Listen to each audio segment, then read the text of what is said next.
মেডিকেলে উপস্থিত সকলের সামনে এক পায়ে কানে ধরে মাথা নিচু করে দাঁড়িয়ে আছি। আমার ঠিক অপর পাশেই ডাক্তার রিয়ান আমার দিকে রুদ্ধ দৃষ্টিতে তাকিয়ে আছে। চোখে মুখে তার রাগ বিরাজমান। আশেপাশে উপস্থিত সকলেই মুখ টিপে টিপে হাসছে। পাশেই 7-8 বছর বয়সী একটি ছেলে সমান তালে কেঁদে চলেছে। ডক্টর রিয়ান এইবার সেই ছেলেটির সামনে হাঁটু গেড়ে বসে বলে, কাঁদে না বাবুটা, তুমি না ভালো বাবু। ছেলেটা কাঁদতে কাঁদতে বলে, আমার আইসক্রিম। ডক্টর রিয়ান মৃদু স্বরে বলে, সেটা তো এই রাক্ষসী কটকটি খেয়ে ফেলেছে, তাই তো দেখছো না ওকে শাস্তি দিয়েছি। ছেলেটি ডক্টর রিয়ানের কথা শুনে খিলখিলিয়ে হেসে উঠে আর আমি রাগে ফুঁসতে থাকি। এরই মধ্যে পিয়ন এসে হাজির হয়, হাতে তার 2টা কোন আইসক্রিম। ডক্টর রিয়ান সেগুলো তার হাত থেকে নিয়ে ছেলেটিকে দিয়ে দেয় আর বলে, এই নাও তোমার জন্য আইসক্রিম। ওই আইসক্রিমের কথা এখন ভুলে যাও কেমন। ছেলেটি খুশি হয়ে ডক্টর রিয়ানের গলা জড়িয়ে ধরে বলে, তুমি অনেক ভালো আঙ্কেল, কিন্তু আর ওই আন্টিটা অনেক পচা, আমার আইসক্রিম খেয়ে ফেলেছে সে। ছোট ছেলেটির কথা শুনে আশেপাশে অবস্থিত সকলেই হো হো করে হেসে উঠে, আর আমি নাক ফুলিয়ে দাঁড়িয়ে থাকি। অতঃপর ছেলেটির ঢ্যাং ঢ্যাং করতে করতে ওর মার সাথে চলে যায়। ডরিয়ান এইবার অগ্নিদৃষ্টিতে আমার দিকে তাকিয়ে রুদ্ধ গলায় বলে, are you lost your mind miss Riyana? এইসব কোনো ধরনের সভ্যতা শুনি? একটা ছোট বাচ্চা থেকে কেড়ে কেউ এইভাবে আইসক্রিম খায়? আর যাই হোক, মেডিকেল স্টুডেন্টদের থেকে এইসব মোটেও আশা করা যায় না। আমি চটজলদি বলে উঠি, কেন আশা করা যায় না? মেডিকেল স্টুডেন্টরা কি মানুষ না নাকি? তাদের কি আইসক্রিম দেখলে লোভ হতে পারে না? ডক্টর রিয়ান এইবার চেঁচিয়ে বলে, জাস্ট শাট আপ। একে তো বাচ্চা ছেলেটির আইসক্রিমকে রেখে নিয়েছো, আবার বড় বড় কথা। নেক্সট টাইম এমন দেখলে আমার থেকে খারাপ কেউ হবে না। And now get lost from here. Doctor Riyan এর গেট লোস্ট বলতে দেরি আমার দৌড় দিতে নয়। এক দৌড়ে ক্যান্টিনে এসে হাজির হই আমি। আমার এমন দৌড় দিয়ে আসা দেখে ক্যান্টিনে উপস্থিত অনেকেই হতভম্ব হয়ে যায়। কিন্তু তাতে আমার কি? আমি চুপচাপ গিয়ে একটা টেবিলে বসলাম। এর কিছুক্ষণের মাঝেই আমার 2 বান্দরনি থুরি বান্ধবী আনিশা আর পায়েল এসে হাজির। তারা আমার সামনে চেয়ার টেনে বসতেই আমি তাদের দিকে তীক্ষ্ণ দৃষ্টি নিক্ষেপ করি। তা দেখে আনিশা দাঁত কেলিয়ে বলে, সাব মাজামা। আমি আনিশার দিকে তাকিয়ে দ্বিগুণ দাঁত কেলিয়ে বলি, তেরা পাজামা। সাথে সাথে আনিশার হাসি ফুস হয়ে যায়। তা দেখে আমি আর পায়েল হাসিতে গড়াগড়ি খেতে থাকি। পায়েল নিজের হাসিটা থামিয়ে বলে, কি দরকার ছিল তখন বাচ্চাটির থেকে আইসক্রিমটা কেড়ে নেওয়ার? ডরিয়ান কাছ থেকে খামাখা শাস্তি প্লাস বকাটি খালি। আমি ভাবলেশহীন ভাবে বলি, সো হোয়াট? বকার ভয় কি আইসক্রিম খাওয়া ছেড়ে দিব নাকি? ইউ নো না আম অ্যাডিক্টেড টু আইসক্রিম। তাই তখন আইসক্রিম দেখে লোভ সামলাতে পারিনি। এখন আমি কি জানতাম ওই ছোট বাচ্চাটা চেঁচামেচি করে পুরো হসপিটাল এক করে ফেলবে। পায়েল এইবার নরম সুরে বলে, তার জন্যই তো ডরিয়ান পকেট ফাঁকা হলো। বাচ্চাটিকে তো সেই আইসক্রিম দিয়ে চুপ করালো। আনিশা দাঁত কেলিয়ে বলে, ইস, ডক্টর রিয়ান কত ভালো দেখেছিস। তার এমন কর্মকাণ্ডেই তো আমি তার উপর ক্রাশ খেয়েছি। আনিশার কথা শুনে আমি ওর দিকে অগ্নিদৃষ্টিতে তাকাই, কিন্তু ও সেই দিকে তোয়াক্কা না করে বলে, আমি বুঝি না তোর আর ডরিয়ানের মধ্যে এত ঝগড়া কেমনে হয়। তোদের দেখলে মনে হয় টম অ্যান্ড জেরি। এত হ্যান্ডসাম একটা ডাক্তারের সাথে কি ঝগড়া করা যায়? তার সাথে তো শুধু প্রেম করা যায়। শেষের কথা বলার সময় আনিশা লাজুক হাসে। তা দেখে আমার পিত্তি জ্বলে যায়। আমি ধাম করে আনিশার পিঠে কিল বসিয়ে দিয়ে বলি, বদমেয়ে একটা, স্যারদের প্রতি নজর দেশ, লজ্জা করে না তোর? আনিশা পিঠ বেঁকিয়ে বলে, ওই কিসের স্যার? হ্যাঁ, মাসে একদিনই ক্লাস করাই আমাদের। এত এত স্যার স্যার করে লাভ নেই। আর এমনে ডোরিয়ান আমাদের তাকে স্যার বলতে মানা করেছে, তাকে ডক্টর সাদাত ডাকতেই বলেছে। নজর দেওয়াই যায়, এতে লজ্জা পাওয়ার কিছু নেই। আমি কিছু না বলে আনিশার দিকে কটমট চোখে তাকিয়ে থাকি। তা দেখে পায়েল নিজের ব্যাগ থেকে মোবাইল বের করে, কি জানি বের করে। তারপর আমার দিকে মোবাইল স্ক্রিনটা ঘুরিয়ে বলে, আরে বেবি ইধার তো দেখো।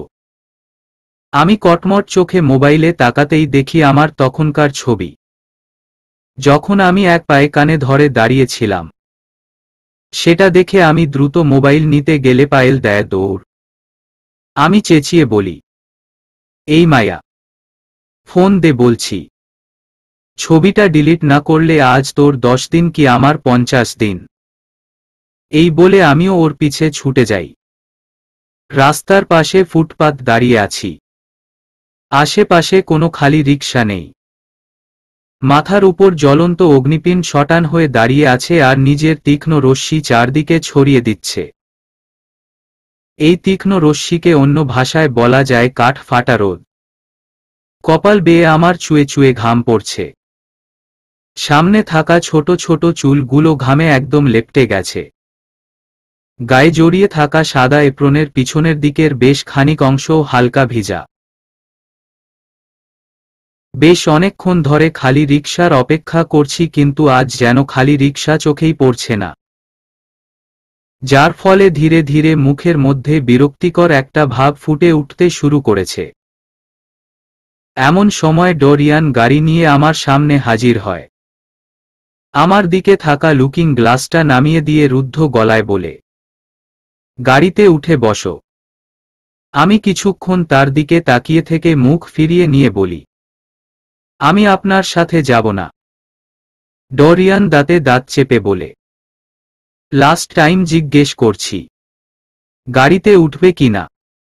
আমি সোজাসুজি মুখের উপর বলি, না আয়া।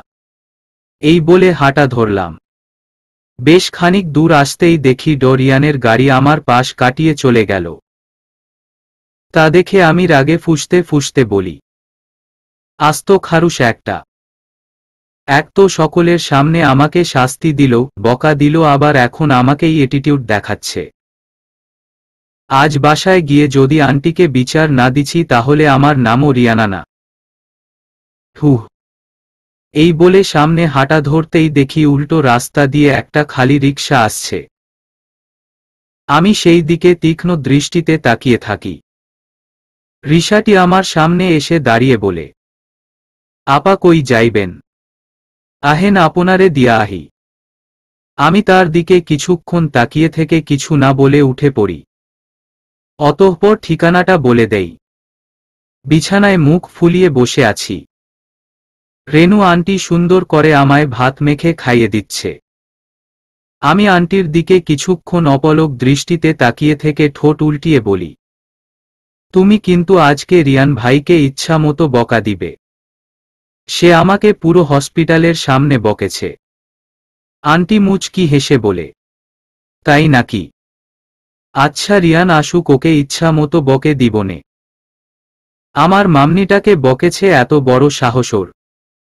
আমি এইবার খুশি খুশি গলায় বলি, এই না হলো আমার aunty. I love you aunty. উম্মাহ। By the way I have গভীর প্রশ্ন।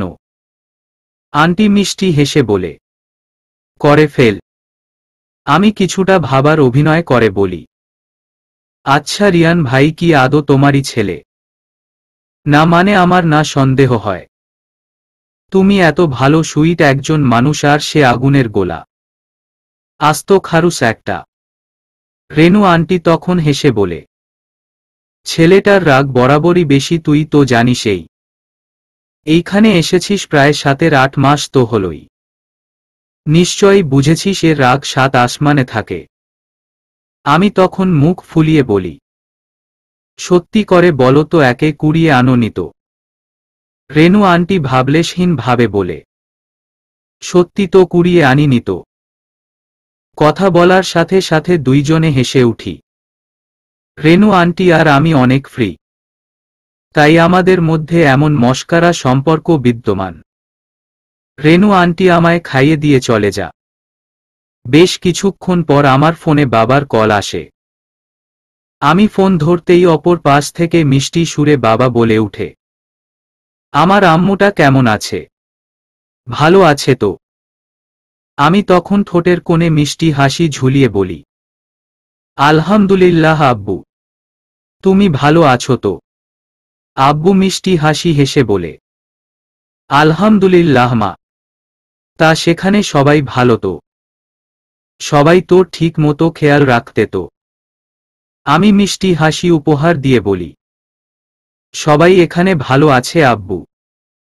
এইখানে সকলেই আমায় খুব ভালোবাসে।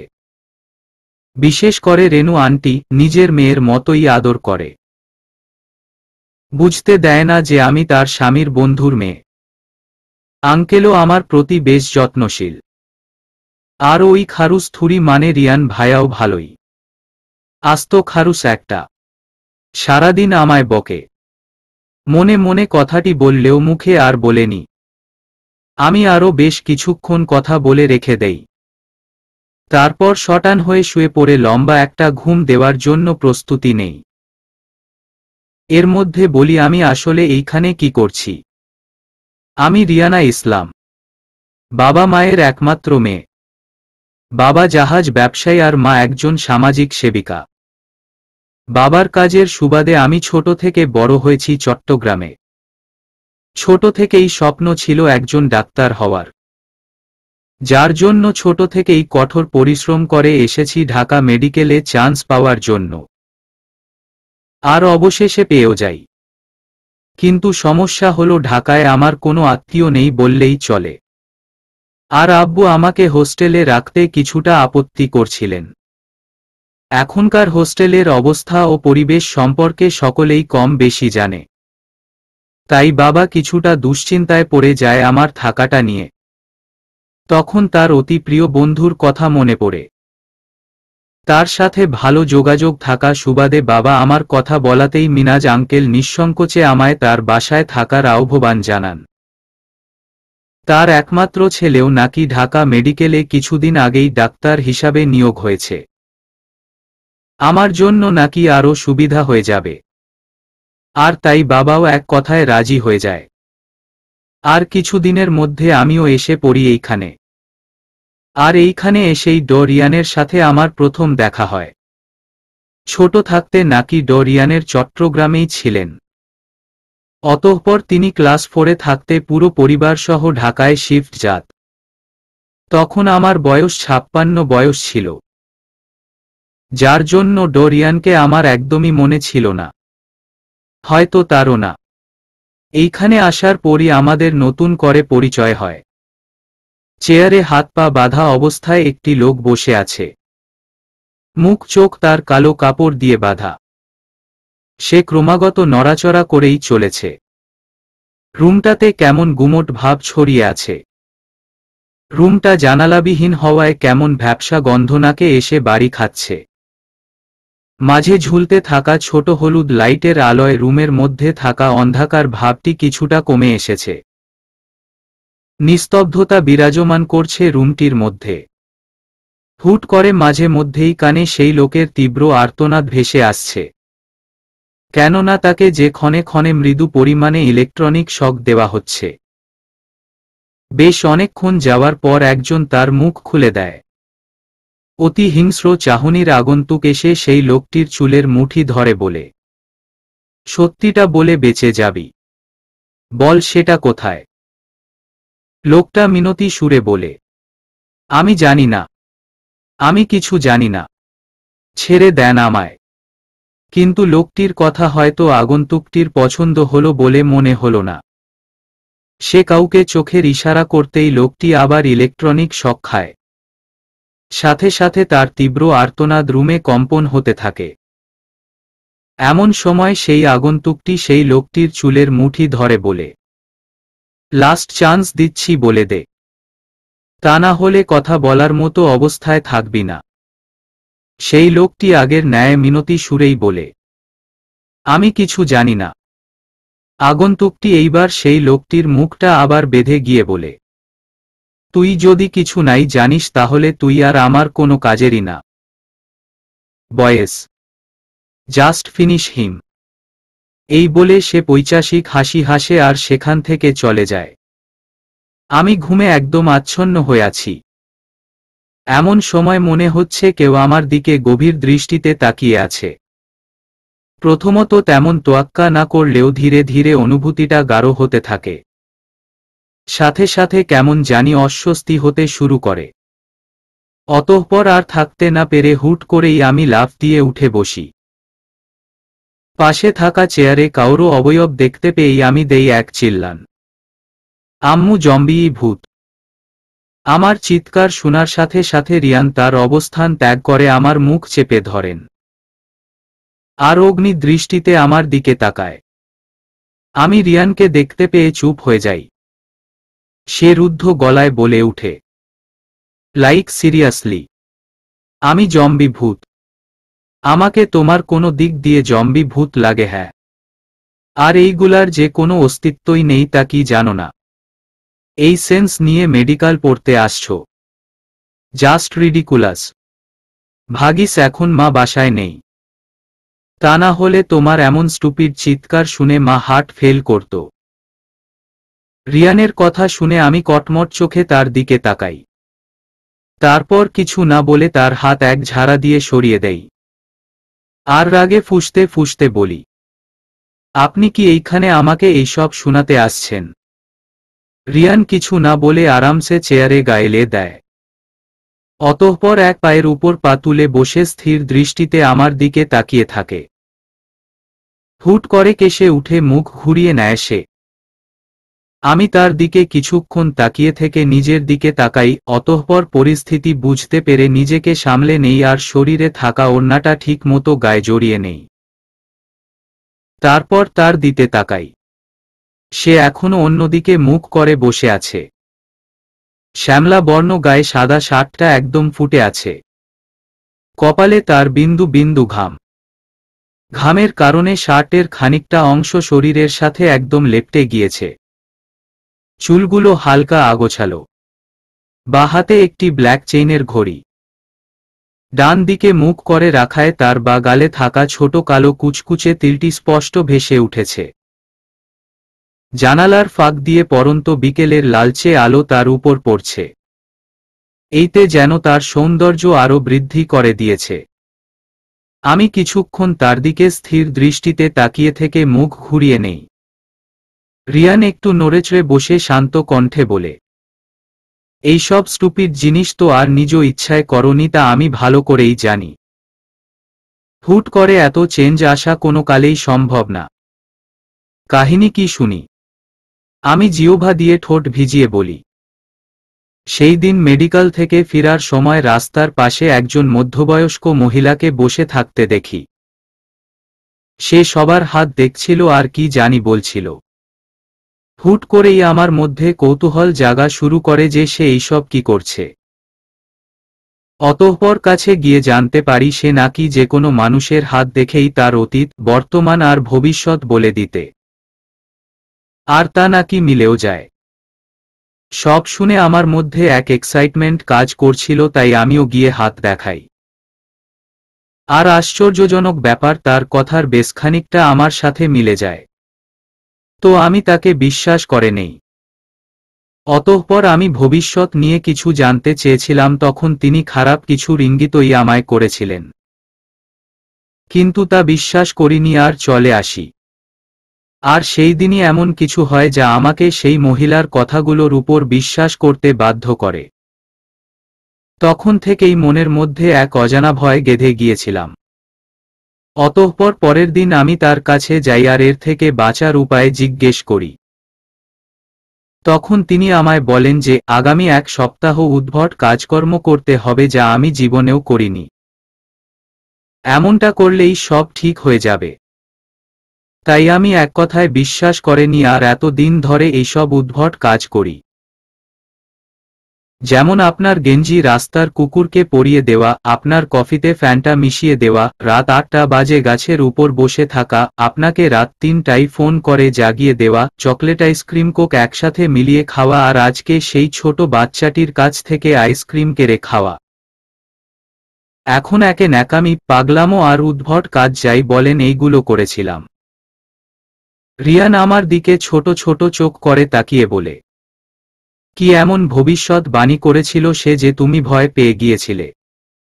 আমি মুখ ঘুরিয়ে নিয়ে বলে, বলা যাবে না, সেটা একটা সিক্রেট।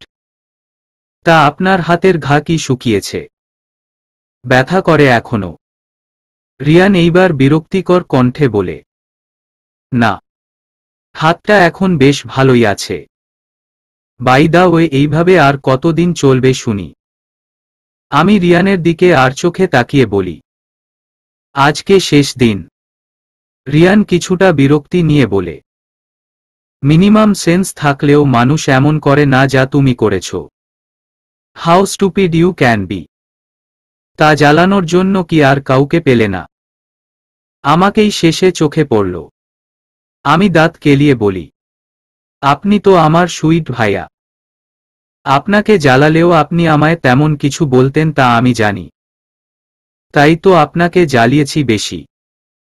রিয়ান আমার কথা শুনে তেতে উঠে বলে, এই মেয়ে তোমার কোনো জন্মের ভাই হই আমি? যেই মেয়ের এখন বিয়ে দিল কয়েকদিন পর হালি বাচ্চার মা হবে, সেই মেয়ে আমায় ভাইয়া ডাকছে। এইসব কি আদৌ মানা যায়? আমি আর চোখে তার দিকে তাকিয়ে বলি, আমার বাচ্চা কাচ্চার সঙ্গে আপনাকে ভাইয়া বলার কি সম্পর্কে শুনি? আর আপনাকে ভাই না ডাকলে কি ডাকবো শুনি? রিয়ান আমার দিকে কটমট দৃষ্টিতে তাকিয়ে বলে, কি সম্পর্ক তা না হয় পরে বুঝো। আপাতত এতটুকু জেনে নাও, আমাকে কোনো মতেই ভাই বলা চলবে না। আমার সুন্দর একটা নাম আছে, ডাক্তার সাদাত খান রিয়ান। আমাকে হয়তো ডাক্তার সাদাত ডাকবে অথবা ডাক্তার রিয়ান। Got it? আমি কিছু না বলে শুধু মাথা দুলাই। সে আমার দিকে কিছুক্ষণ তাকিয়ে রুম থেকে চলে যায়। অতঃপর বেশ কিছুক্ষণ পর এক হালি কোন আইসক্রিম নিয়ে এসে আমার কোলে দিয়ে বলে, নাও এখন যত পারো তত খাও। এন্ড ফার্দার মোর, আজকের মতো যাতে কোনোদিন না হয়। কিছু দরকার হলে আমাকে বলবে, আমি এনে দিব। এই বলে হনহনিয়ে রুম থেকে চলে যায়। আর আমি হ্যাবলাকান্তের মতো তার যাওয়ার দিকে তাকিয়ে থাকি। অতঃপর মুচকি হেসে চুপচাপ আইসক্রিম খুলে খেতে থাকি আর সেই মহিলার ভবিষ্যৎ বাণীর কথা মনে করতে থাকি। সেই দিন তিনি বলেছিলেন, যাকে আমি অনেক ভালোবাসি অথবা যে আমার ভালোবাসার মানুষ, তার উপর ঘোর সংকট দেখা দিচ্ছে। এমনও হতে পারে যে আমি তাকে চিরতরের জন্য হারিয়ে ফেলতে পারি। তখন কথাটা বিশ্বাস না করলেও রাতে যখন তার অ্যাক্সিডেন্ট হয় তখন আর সেই মহিলার কথাটি বিশ্বাস না করে থাকতে পারিনি। কেননা তখন যে আমার তাকে হারানো একটা ভয় মনের মধ্যে ঢুকে যায়। তাই তো এইসব উদ্ভট কাজগুলো করি। এর জন্য স্টুপিড হলে হলাম। সে ভালো থাকুক, এইটাই আমার একমাত্র ইচ্ছা। অতঃপর সব মনে করেই আমি মুচকি হাসি আর আইসক্রিম খাওয়ায় মন দেই। টিউশন শেষ করে রাস্তার পাশ দিয়ে হেঁটে চলেছে পায়েল। সন্ধ্যা প্রায় নেমে আসবে এমন অবস্থা। পায়েল দ্রুত পা চালাচ্ছে বাসায় পৌঁছাবার জন্য। এমন সময় রাস্তার পাশের টংঘরে বসে থাকা সেই চিরচেনা ব্যক্তিকে দেখে থমকে যায় সে। হাত পা রীতিমতো কাঁপতে শুরু করে। কপালে নতুন করে বিন্দু বিন্দু ঘাম জমা হতে শুরু করে। আগে তো গরমের কারণে ঘামছিল সে, কিন্তু এখন ভয়। পায়েল একবার ভাবল উল্টো পথে হাঁটা দিবে, কিন্তু এইভাবে আর কতদিন সে পালিয়ে বেড়াবে। তাই সে আজ ঠিক করল সে ভয় পাবে না।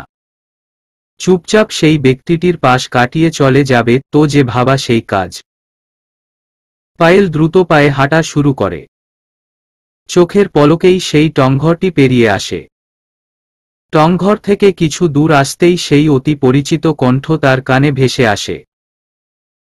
সে ব্যক্তিটি পিছন থেকে অনাব্রত তার নাম ডেকেই চলেছে, কিন্তু পায়েল তো আজ থামবে না। তাই সে আরো দ্রুত পা চালিয়ে হাঁটা শুরু করে। একসময় সে হাতে টান অনুভব করে। সাথে সাথে সে থমকে যায়। সারা শরীর থরথর করে কাঁপছে। পায়েল না ঘুরেই বলে, আমার হাতটা ছাড়ুন আদিব, লোক দেখছে। আদিব এইবার আহত কণ্ঠে বলে, কেন এমন করছো প্রেয়াসী? 1 মাস যাবৎ ধরে দেখছি তুমি আমাকে এভয়েড করছো।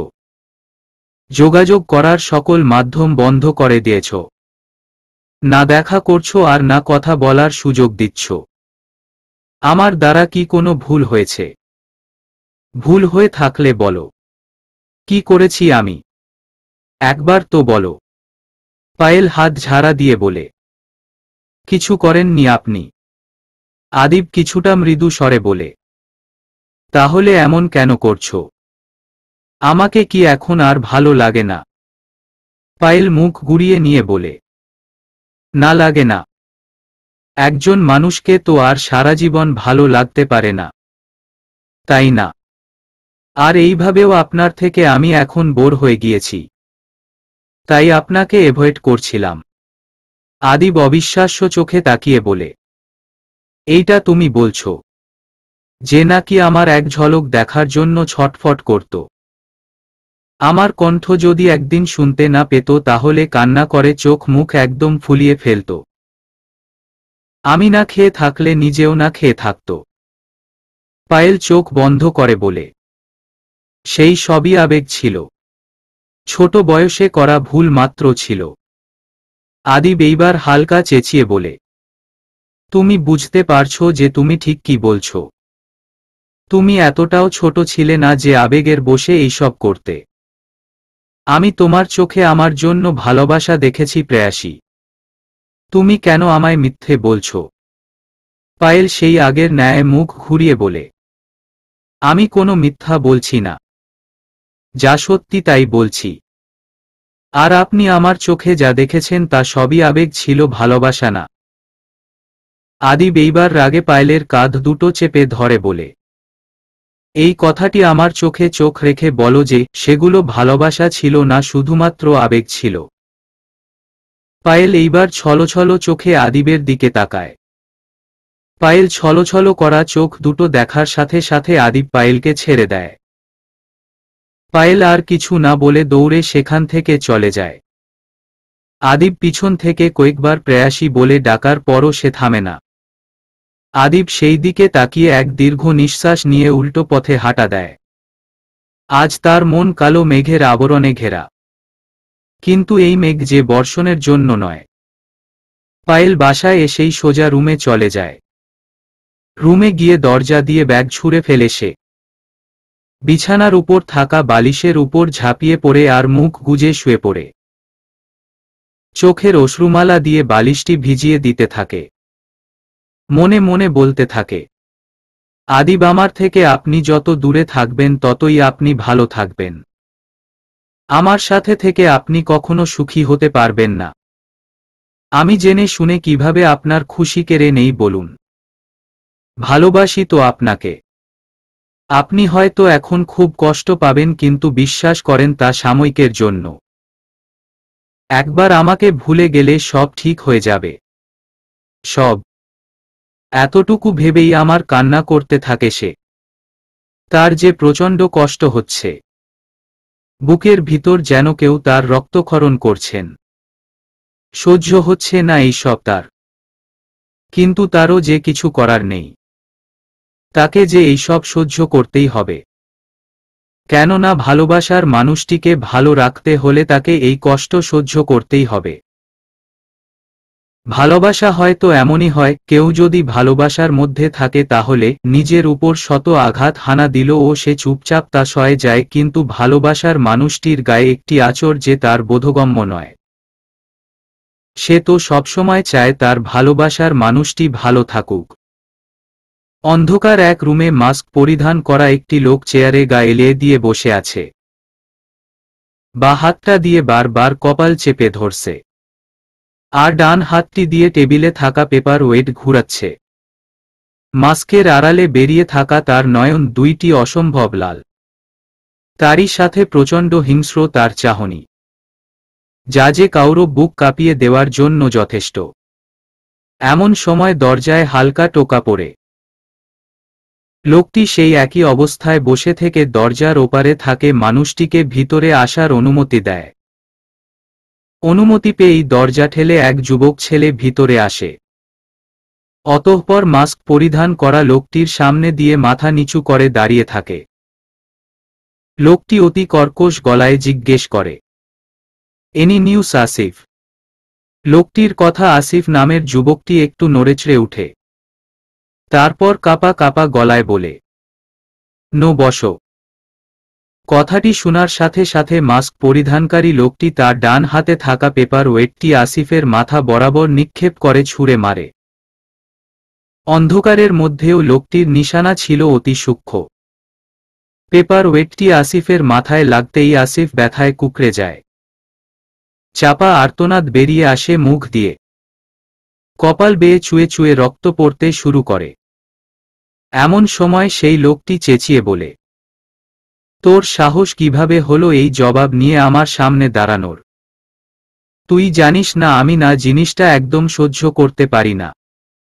I just want result. I want result Asif. Mask পরা লোকটির কথায় আসিফ ছেলেটি কেঁপে উঠে। সে কপালে ফেটে যাওয়া জায়গাটি চেপে ধরে বলে, সরি বসো, আর এমন হবে না। মাস্ক পরা লোকটি কর্কশ কণ্ঠে বলে, মনে থাকে যেন, এই রহিম। রহিম। রহিম নামক ব্যক্তির ডাক পড়তেই মাঝবয়সী এক ছেলে হুমড়ি খেয়ে দ্রুত রুমের ভিতরে আসে। তারপর সেই লোকটির কাছে দাঁড়িয়ে হাঁপাতে হাঁপাতে বলে, যে বসো ডাকছিলেন? লোকটি এইবারও কর্কশ কণ্ঠে বলে, হুম। আসিফকে নিয়ে যা আর মাথায় ব্যান্ডেজ করিয়ে ঔষধ কিনে দিস। এই নে টাকা। রহিম কিছু না বলে চুপচাপ টাকা নিয়ে বলে, আচ্ছা বসো। অতঃপর আসিফকে নিয়ে চলে যায় সে। আসিফ কিছু বলতে নিলেও রহিমের কথা শুনে চুপ হয়ে যায়। আমগো বসো এমনই। আঘাতও তিনি দিব, মলম তিনি লাগাইব। তাই এখন বাড়তি প্রশ্ন কইরা লাভ নেই। আসিফ মনে মনে বলতে থাকে, অদ্ভুত তো। রাত তখন প্রায় 12টায় ছুঁই ছুঁই। রাতের খাবার শেষে আমি টেবিলে বসে পড়ছি, আর ডান হাতে থাকা কলমটি কামড়াচ্ছি। এমন সময় দরজায় টোকা পড়ে। আমি একবার ঘড়ির দিকে তাকিয়ে সময়টা দেখে নেই। অতঃপর ঘড়ির দিক থেকে চোখ সরিয়ে নিয়ে দরজার দিকে ভ্রুকুটি কুঞ্চিত করে তাকাই, বিছানা থেকে ওড়নাটা নিয়ে গায়ে জড়িয়ে নিয়ে দরজা খোলার জন্য অগ্রসর হই। দরজা খোলার সাথে সাথে কেউ আচমকা আমার হাত ধরে টান দেয় আর আমায় টেনে নিয়ে যেতে থাকে। আমি চিৎকার করতেই যাব ঠিক তখন। রাত তখন প্রায় 12টায় ছুঁই ছুঁই। রাতের খাবার খেয়ে আমি টেবিলে বসে পড়ছি আর ডান হাতে থাকা কলমটি কামড়াচ্ছি। এমন সময় দরজায় টোকা পড়ে। আমি একবার ঘড়ির দিকে তাকিয়ে সময়টা দেখে নেই। অতঃপর ঘড়ির দিক থেকে চোখ সরিয়ে নিয়ে দরজার দিকে ভ্রুকুটি কুঞ্চিত করে তাকাই, বিছানা থেকে ওড়নাটা নিয়ে গায়ে জড়িয়ে নিয়ে দরজা খোলার জন্য অগ্রসর হই। দরজা খোলার সাথে সাথে কেউ আচমকা আমার হাত ধরে টান দেয় আর আমায় টেনে নিয়ে যেতে থাকে। আমি চিৎকার করতেই যাব ঠিক তখনই রিয়ানের তীক্ষ্ণ দৃষ্টি দেখে থেমে যাই। তার এমন দৃষ্টি দেখে আমি তার দিকে দিকে ভ্রুকুটি কুঞ্চিত করে তাকাই। সে কিছু না বলে আমার হাত ধরে বাসা থেকে বেরিয়ে আসে। অতঃপর লিফটের সামনে এসে দাঁড়াতেই আমি চাপা স্বরে বলি, কোথায় নিয়ে যাচ্ছেন আমায়? রিয়ান ঘাড় ঘুরিয়ে একবার আমার দিকে তাকায়। অতঃপর কিছু না বলে শটান হয়ে দাঁড়ায়। এক হাত দিয়ে আমার হাত ধরে থাকে আর অন্য হাত নিজের ট্রাউজারের পকেটে ঢুকিয়ে রাখে। লিফট খুলতেই সে আমায় নিয়ে লিফটে ঢুকে পড়ে। আর আমি তখনও উত্তর পাওয়ার আশায় তার দিয়ে হ্যাবলাকেন্তের মতো তাকিয়ে থাকি।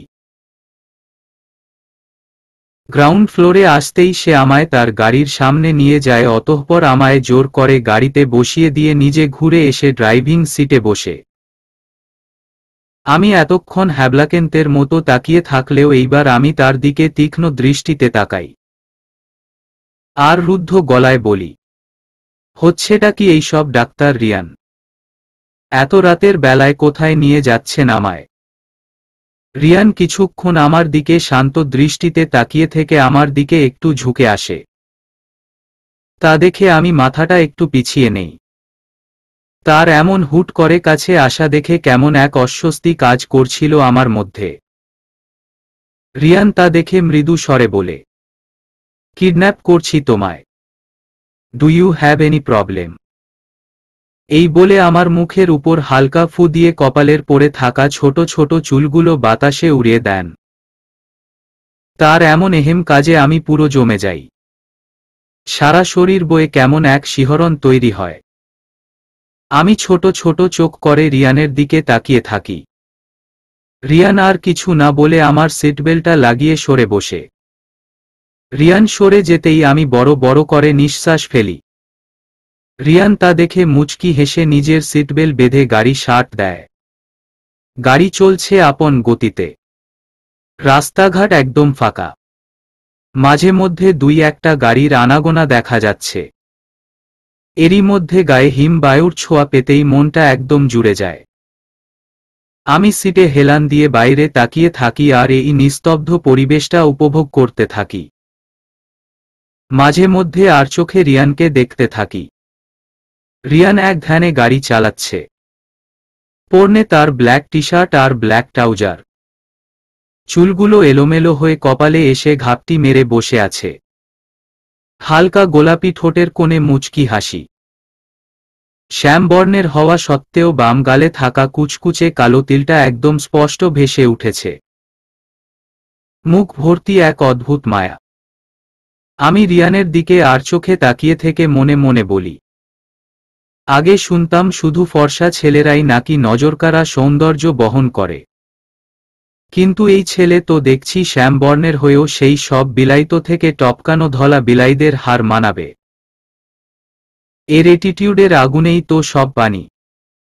এইসব ভাবতে ভাবতেই আমার সাথে রিয়ানের চোখাচোখি হয়ে যায়। আমি সাথে সাথে চোখ সরিয়ে ফেলি। হুট করেই কেমন অস্বস্তিকর আমার মধ্যে বিরাজমান হতে থাকে। কেন এমন হচ্ছে জানি না। বেশ কিছুক্ষণ এইভাবে অতিক্রম হতেই রিয়ান গাড়ি থামায়। আমি চারপাশ ভালোভাবে পর্যবেক্ষণ করে দেখি একটা ব্রিজের উপর এসে গাড়িটা থেমেছে। ব্রিজের দুই পাশ দিয়ে রঙেবেরঙে লাইট জ্বলছে। আমার আর বুঝতে দেরি নেই যে এইটা হাতির ঝিল। আমি এর আগেও দুই একবার এইখানে এসেছি বিধায় চিনতে তেমন অসুবিধে হয়নি। আমি এইবার রিয়ানের দিকে কৌতূহলী দৃষ্টিতে তাকাই। এইটা জানার আশায় যে তিনি আমাকে এত রাতে এইখানে আনার মানে কি। রিয়ান একবার আমার দিকে তাকিয়ে একটা ভ্রু উঁচু করে বলে, হোয়াট? এইভাবে তাকিয়ে আছো কেন? আমাকে কি আজ একটু বেশি হ্যান্ডসাম লাগছে নাকি? রিয়ানের কথায় আমি কিছুটা থমথম খেয়ে বলি, হুহ, আজাইরা কথাবার্তা। আমি তো শুধু এইটা জানতে চাচ্ছিলাম যে আপনি আমায় এত রাতে এইখানে কেন এনেছেন। মতলব কি? রিয়ান আমার কথা শুনে বা হাত দিয়ে চুলগুলো নাড়তে নাড়তে বলে, মতলব তো অনেক কিছুই আছে, কিন্তু তা তোমায় বলবো কেন? হু আর ইউ টু মি? রিয়ানের এমন কথায় আমি কিছুটা তেতে উঠি, কিন্তু তাও নিজেকে শান্ত রেখে বলি, আমি আপনার একমাত্র বাবার একমাত্র বেস্ট ফ্রেন্ড এর একমাত্র মেয়ে। আর হ্যাঁ, আমার আপনার এত সৎ মতলব জেনে কাজ নেই। আমাকে শুধু এইখানে নিয়ে আসার মতলবটা বললেই হবে। রিয়ান আমার কথা শুনে কিছুক্ষণ আমার দিকে বিরক্তিকর দৃষ্টিতে তাকিয়ে থেকে বলে, বাসায় ভালো লাগছিল না, তাই ভাবলাম বাইরে থেকে ঘুরে আসি। একা যেতে ইচ্ছে করছিল না বিধায় ভাবলাম এক রাক্ষসনীকে সাথে করে নিয়ে আসি। আর তাই তোমায় নিয়ে আসলাম। ব্যাস, এইটাই মতলব। আমি কটমট দৃষ্টিতে রিয়ানের দিকে তাকিয়ে বলি, আমাকে আপনার রাক্ষসনী মনে হয়? রিয়ান আমার দিকে কিছুটা ঝুঁকে বাঁকা হেসে বলে, do you have any doubt? রিয়ানের এমন সামনে এগিয়ে আসায় আমি কিছুটা থমথম খেয়ে যাই। আমি কিছুক্ষণ রিয়ানের দিকে তাকিয়ে থেকে এক দীর্ঘশ্বাস নেই। অতঃপর বলি, নো। তা এখন কি এইখানেই বসে থাকবেন নাকি বের হবেন? রিয়ান কিছু না বলে সরে এসে বেরিয়ে যায় আর ঘুরে এসে আমার পাশের দরজাটা খুলে দেয়। আমি কিছুক্ষণ তার মুখের পানে চেয়ে থেকে সিটবেল্ট খুলে বেরিয়ে আসি। আর বিড়বিড় করতে থাকি, ভাব দেখলে বাঁচি না। হুহ, এই বলে হাঁটা শুরু করি। রিয়ান আর আমি পাশাপাশি হাঁটছি। একটু সামনে গিয়েই আমরা দুইজন থামলাম। রেলিংয়ে দুই হাত রেখে পরিবেশটা উপভোগ করতে লাগলাম। বাইরে শো শো বাতাস বইছে। নদী থেকে পানির থই থই শব্দ কানে ভেসে আসছে। নদীর এই থই থই শব্দ বাতাসের শা শা শব্দের সাথে মিশে গিয়ে এক নতুন ধ্বনির সৃষ্টি করছে, যা বরাবরই আমার কানে এসে বাড়ি খাচ্ছে আর আমায় বিমুগ্ধ করছে। শূন্যহীন আকাশে আজ অজস্র তারার মেলা। তাদেরই মাঝে অর্ধগোল আকৃতির চাঁদ স্থির হয়ে আছে।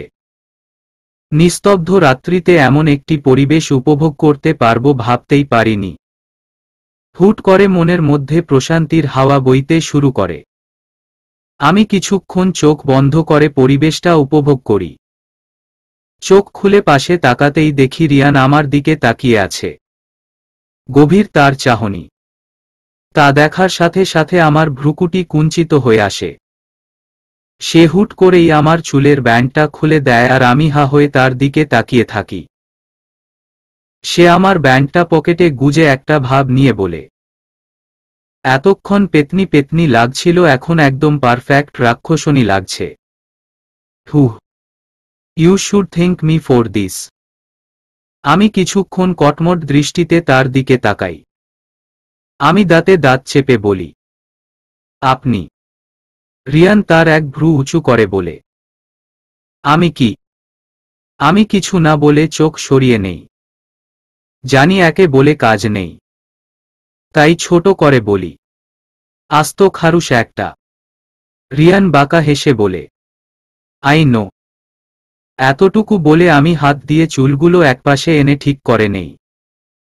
অতঃপর আমি তার দিকে কিছুক্ষণ তাকিয়ে থেকে বলি, রাস্তা পার হওয়ার সময় ঠিক মতো পার হবেন। এক সপ্তাহ আগেই তো বর্ষর অ্যাক্সিডেন্ট হতে হতে বেঁচে গিয়েছেন। ভাগ্য ভালো বলে শুধু হাতে ব্যথা পেয়েছিলেন। এখন থেকে একটু সাবধানে চলাচল করবেন। রিয়ান আর কিছু না বলে শূন্য দৃষ্টিতে আকাশের পানে তাকায়।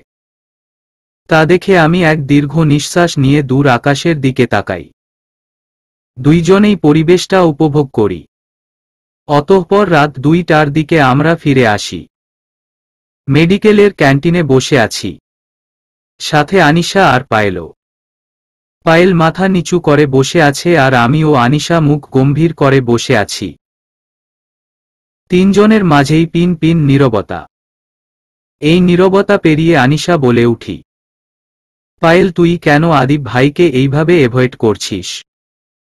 তোদের মধ্যে কোনো সমস্যা হলে তা মিটিয়ে নেয় না।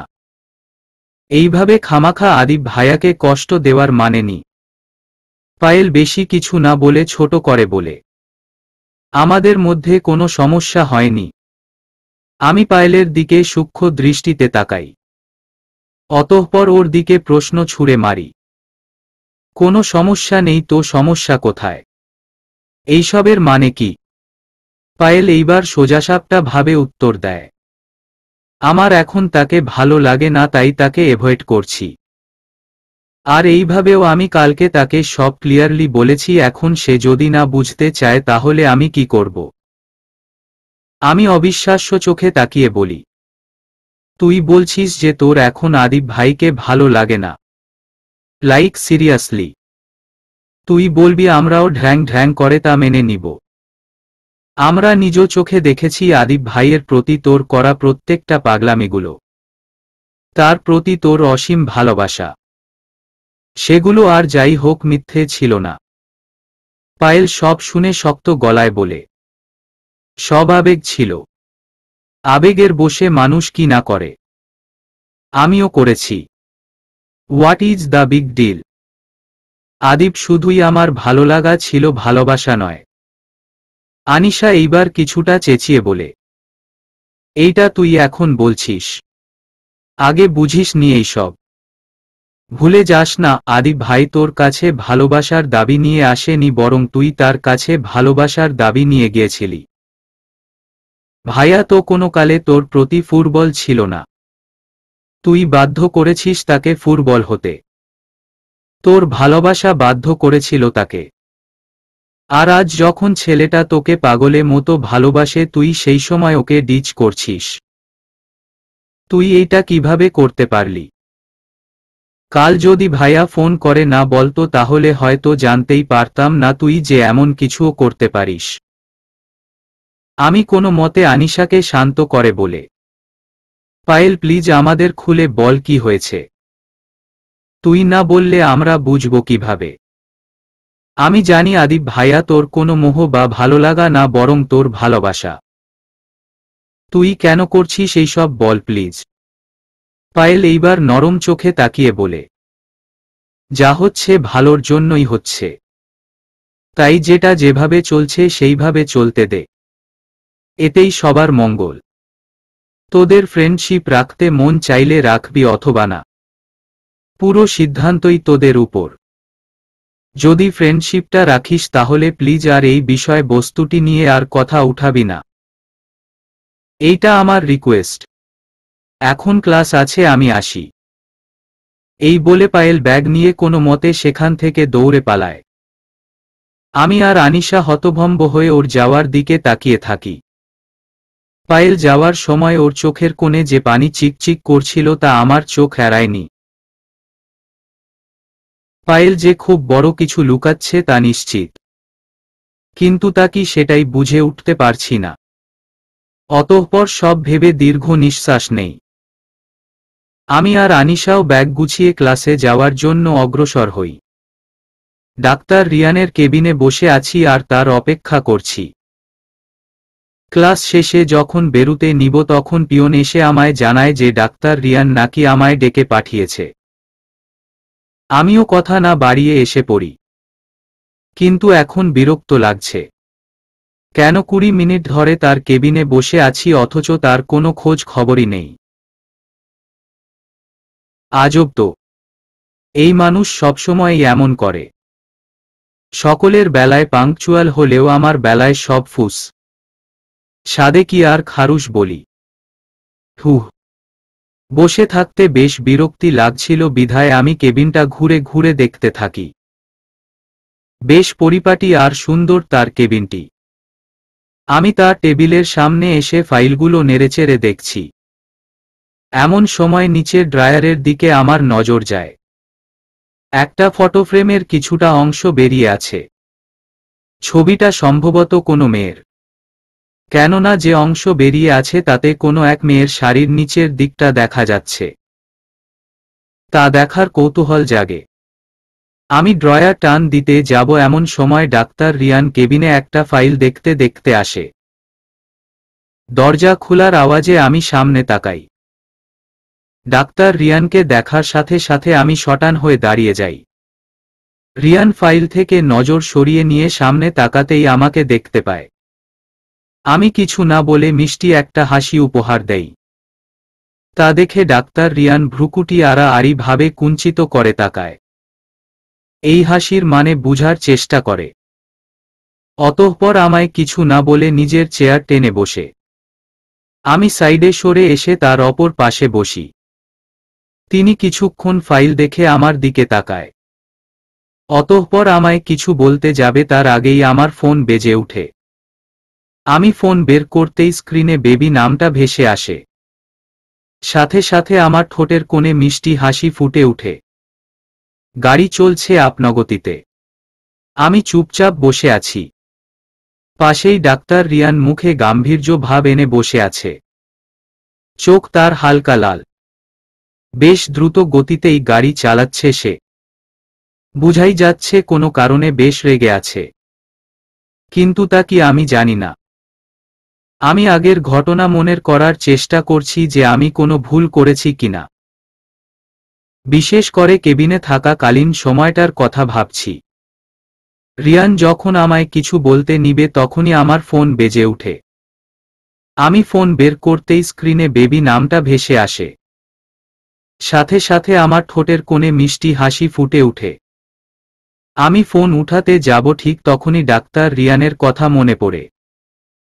আমি তার দিকে তাকাতেই দেখি সে আমার দিকে সেই বিখ্যাত স্টাইলে ভ্রু দুটো কুঞ্চিত করে তাকিয়ে আছে, মানে আড়াআড়িভাবে, চোখে মুখে রুদ্ধদ্বার ভাব। তার এমন চাহনি বরাবরই আমার মধ্যে কেমন অদ্ভুত শিহরণ তৈরি করে। কিন্তু এখন এই চাহনি মানে কি তা বুঝার চেষ্টা করতেই মনে পড়ে যে তার কথার মাঝে ডিস্টারবেন্স একদম পছন্দ নয়। একদম বলতে একদম নয়। কথা মনে পড়তেই আমি জিহ্বা দিয়ে ঠোঁট ভিজিয়ে নিয়ে স্মিত হাসি। দেখতে দেখতে ফোনটা রিং হতে হতে বন্ধ করে যায়। পরক্ষণেই আবার বাজতে শুরু করে। আমি স্মিত হেসেই বলি, এক্সকিউজ মি, বলে তাড়াতাড়ি ফোনটা পিক করে বলি, হ্যাঁ বেবি, আমি এখন একটু ব্যস্ত। তোমাকে আমি ফ্রি হয়ে ফোন দিব নে কেমন? এই বলে কট করে ফোনটা রেখে দিল ম। তারপর ডাক্তার রিয়ানের দিকে তাকিয়ে দেখি সে তার তীক্ষ্ণ দৃষ্টি আমার দিকে নিক্ষেপ করছেন। আমি তা দেখে শুকনো হাসি হেসে বলি, জি কি যেন বলতে নিয়েছিলেন আমায়? রিয়ান এইবার রুদ্ধদ্বার কণ্ঠে বলে, এই বেবিটাকে। তার কথায় আমি কিছুক্ষণ তার দিকে ভ্রুকুটি কুঞ্চিত করে তাকিয়ে বলি, আপনি কি আমায় এটা জিজ্ঞেস ডেকেছিলেন? ডাক্তার রিয়ান কিছুক্ষণ আমার দিকে তীক্ষ্ণ দৃষ্টিতে তাকিয়ে থেকে বলে, গাড়িতে গিয়ে বসো।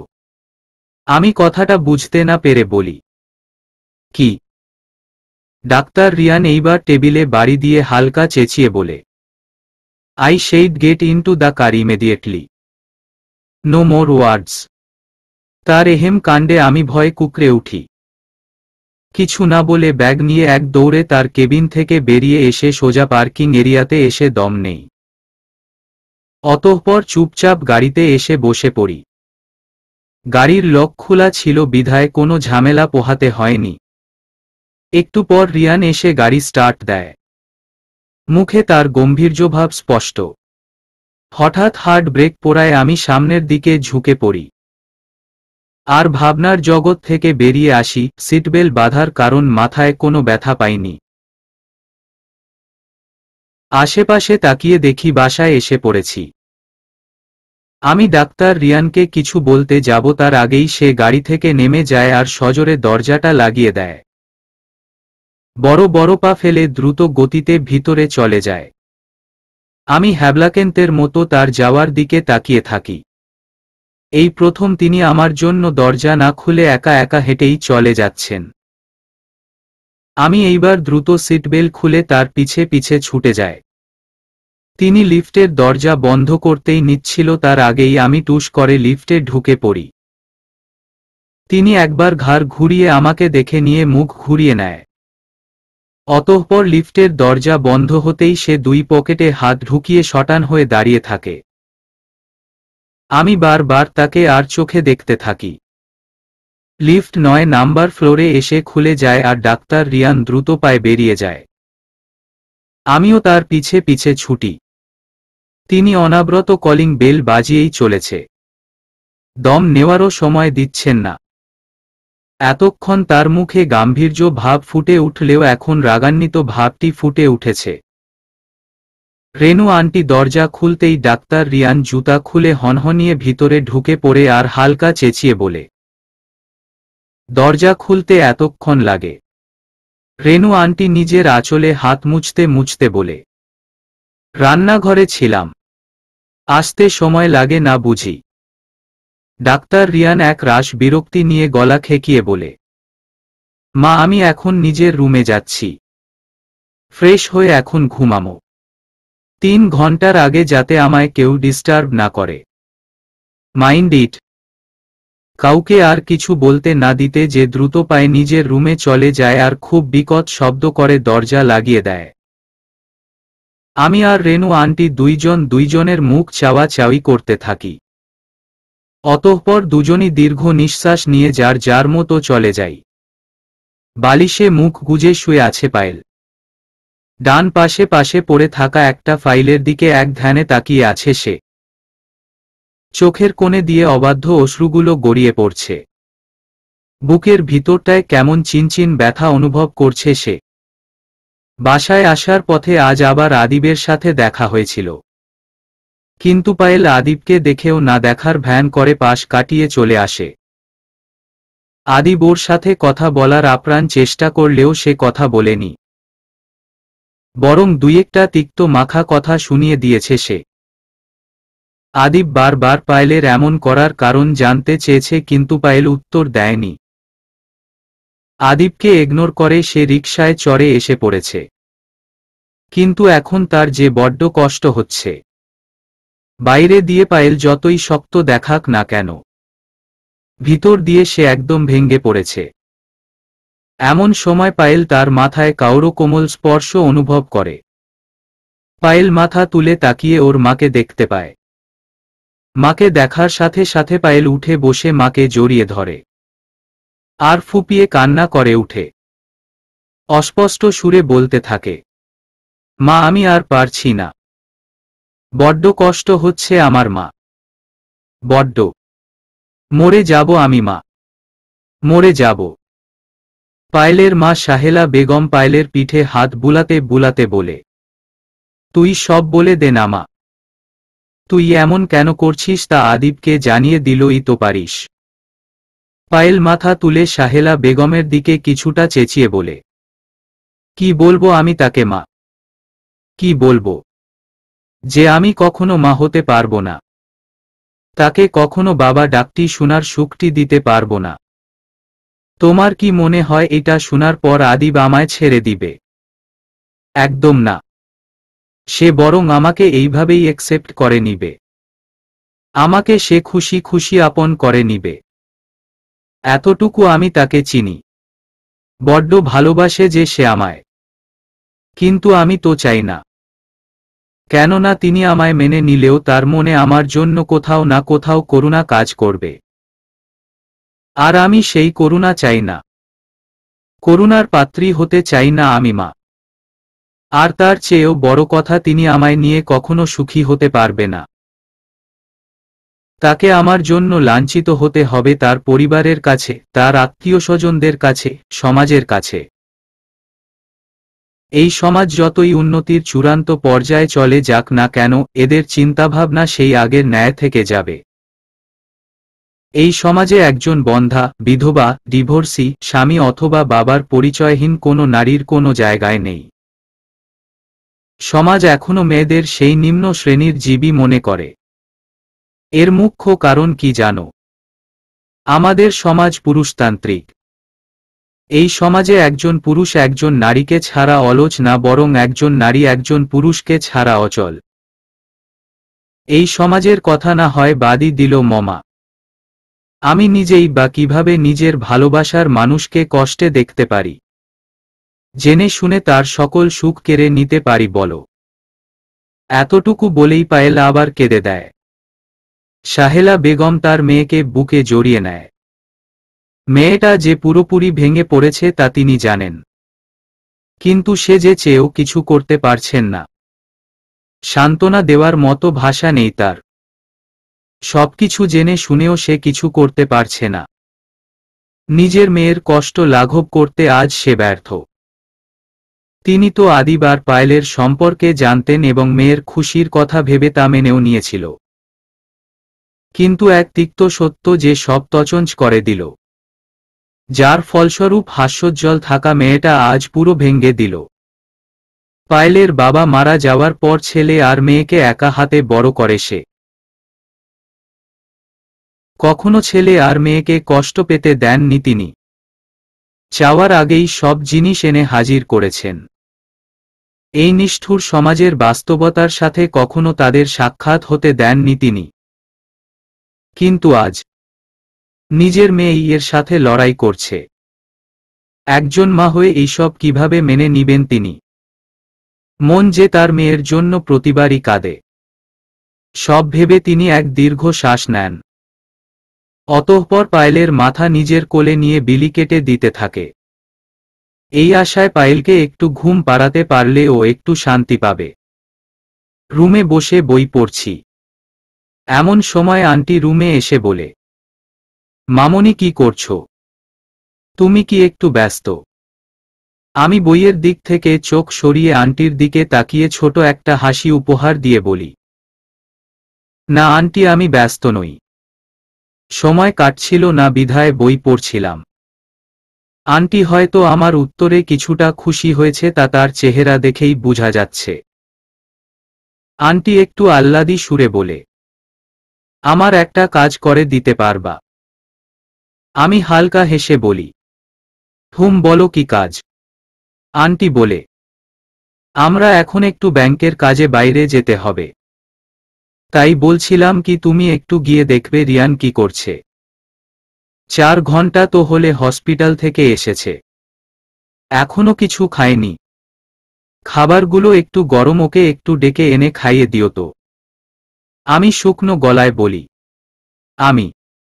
আন্টি ছোট ছোট চোখ করে বলে, প্লিজ কাজটা করে দিও। আমার তারা আছে বিধায় আমি তোমায় বলছি। কি পারবে তো? আমি কিছু না বলে স্মিত হেসে মাথায় দুলায়। আন্টি কিছুটা নিশ্চিত হয়ে আমার কপালে ছোট একটা চুমু দিয়ে বেরিয়ে যায়। আর আমি অসহায়ের মতো কিছুক্ষণ গালে হাত দিয়ে বসে থাকি। ডাক্তার রিয়ানের রুমে সামনে দাঁড়িয়ে আছি।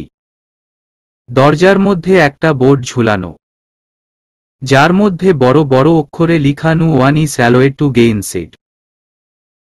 এইটা নতুন না, সবসময়ই তার দরজার মধ্যে এইটা ঝুলতে থাকে। আমি বারবার শুকনো গলায় ঢোক গিলছি। শুকনো ঠোঁট দুটোকে জিহ্বা দিয়ে ভিজিয়ে নিচ্ছি। ভিতরে যাওয়ার সাহস হচ্ছে না, কেননা এই বাসায় আসার পর আমি কখনো ডাক্তার রিয়ানের রুমে যাইনি। তার রুমে নাকি আন্টি বাদে কাউরও আসার অনুমতি নেই। কেউ তার রুমে আসুক তা তার এখন পছন্দ নয়, যার ফলে আমারও কখনো তার রুমে যাওয়া হয়নি, প্লাস দরকারও পড়েনি। কৌতূহল বশত কয়েকবার বাইরে দিয়েও কি ঝুঁকি ঠিকই মেরেছিলাম, কিন্তু তাতে প্রতিবারই ডাক্তার রিয়ানের কাছে ধরা খেয়ে গিয়েছিলাম। অতঃপর তার ধমকও আমায় হজম করতে হয়েছিল। এরপর আর তার রুমের সামনে ভুলেও আসিনি। আমি এখন দ্বিধাদ্বন্দ্বে ভুগছি ভিতরে যাব কিনা। প্রথমে ভাবলাম যাব না, তাই বাইরে থেকেই বেশ কয়েকবার ডাক দিল ম, কিন্তু অপর পাশ থেকে কোনো রেসপন্স নেই। অতঃপর সাহস জুগিয়ে দরজায় হালকা টোকা দিল ম। টোকা দেওয়ার সাথে সাথে দরজাটা একটু খুলে আসে। হয়তো দরজাটা লক করা ছিল না। আমি এইবার দরজাটা আরেকটু খুলে ভিতরে উকি মারি। পুরোটা রুম জুড়ে ঘুটঘুটে অন্ধকার, যার জন্য কিছুই দেখা যাচ্ছে। আমি কিছুটা সাহস নিয়ে ডাক্তার রিয়ান বলে বেশ কয়েকবার ডাকি, কিন্তু না, কোনো সাড়াশব্দ নাই। এইবার আমি রুমের ভিতরে যাই। রুমে ভিতরে যেতেই গায়ে কাটা গিয়ে উঠে। পুরো রুম জুড়ে হিম শীতল বায়ু বইছে। বুঝাই যাচ্ছে এসি ফুল পাওয়ারে অন করে রাখা হয়েছে। কেমন গা ছমছম করা পরিবেশ। আমি আরও বেশ কয়েকবার ডাক্তার রিয়ান বলে ডেকে উঠি। অতঃপর কোনো সাড়াশব্দ না পেয়ে যেই না রুম থেকে বের হতে যাব, তখনই দরজাটা বিকট করে বন্ধ হয়ে যায়। আমি কিছুক্ষণ সেই দিকে তাকিয়ে বর্ষর একটা ঢোক গিলি। অতঃপর দরজার সামনে যেতেই আমার হাতে টান অনুভব করি। আমি কিছু বুঝার আগেই কেউ আমায় পিছে ঘুরে দরজার সাথে চেপে ধরে। আমি সাথে সাথে চোখ খিচে বন্ধ করে ফেলি। চলবে।